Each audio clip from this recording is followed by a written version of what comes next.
Joker and the Heath Ledger thing, it really came from conversations long before Chris even started shooting the movie. The idea, what is anarchy? How do we describe anarchy in music? And it was interesting how through Chris's script and then him casting Heath and paintings we were looking at, art we were looking at. The questions were constantly asked, so what is this character? How does this character work? How does this function? And quite independently, we all came to this sort of, of course it was Heath's performance, but, at the end, what I was doing was so in sync with him and so automatically in sync with him. There was never any doubt that this was going to work. And at the same time, if you think about it, we're working on the Batman sequel, and I turn around to my director and I say to him, well, what do you think? A single note,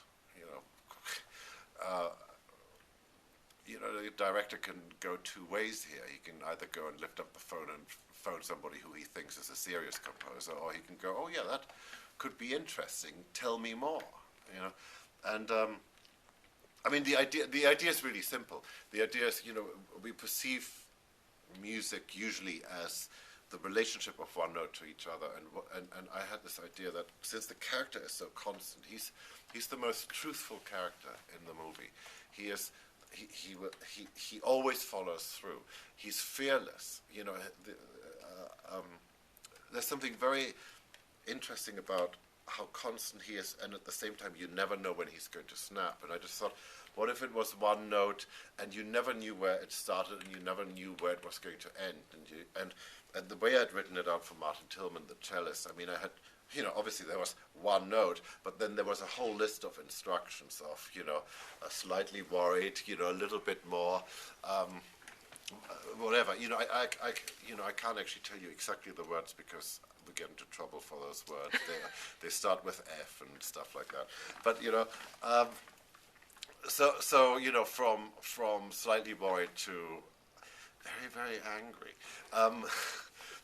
and try to do it within one thing. But the problem was, of course, here I have Martin, who has spent his life learning how to make a beautiful sound on his instrument. So I kept hearing him act. So not so much for me, but for him it was actually much harder to do than I expected. And so there was actually one day where I just knew I just had to get him bored. I just had to get him to stop thinking about it. I had to get him to stop performing in a way, because I thought that was so great about Heath's performance. In a way, he inhabited it so well that it never felt like somebody was acting. It was so I wrote things for Martin which I knew would never end up in the movie, but they were really complicated and really hard on the fingers, and I kept just driving him all day, to find, and I would make him play solo all the time with no backing or anything. So finally in the evening he said, oh, okay, hang on, can I just take a break? Let me just play a note for myself.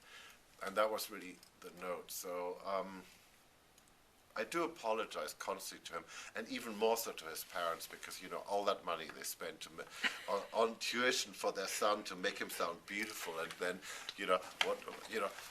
he's quite famous for making a horrible noise now. Thank you.